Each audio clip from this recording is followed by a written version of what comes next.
Welcome back. Residents are voicing their concern about the conditions of Ashland Cemetery after a year of promised changes. Our Jenna Wilson gives us a closer look. If you're going for a drive past Ashland Cemetery, conditions may seem up to par.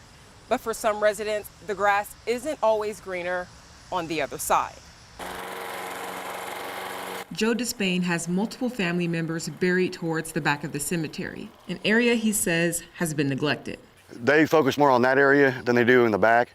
I noticed when I pulled in that there's a tree that fell over some headstones up there. He says the fallen trees have been covering these headstones for more than a month, but that's just the most recent concern.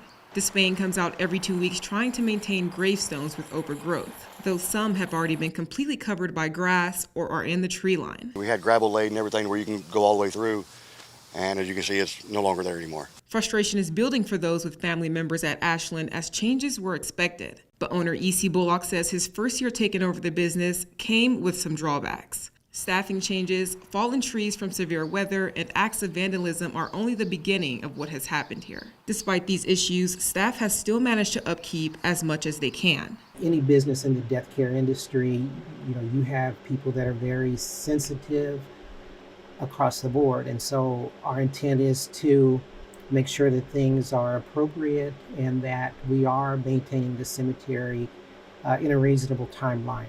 Bullock also addressed concerns about $300,000 in the cemetery's perpetual trust fund not being used to maintain the property. He said the trust fund only covers a portion of the cemetery maintenance and the business must pay the difference. Cleaning up fallen trees, repairs to roads in the cemetery, and revitalizing older monuments are some projects on the agenda, Bullock says. Reporting for News Press Now, I'm Jenna Wilson.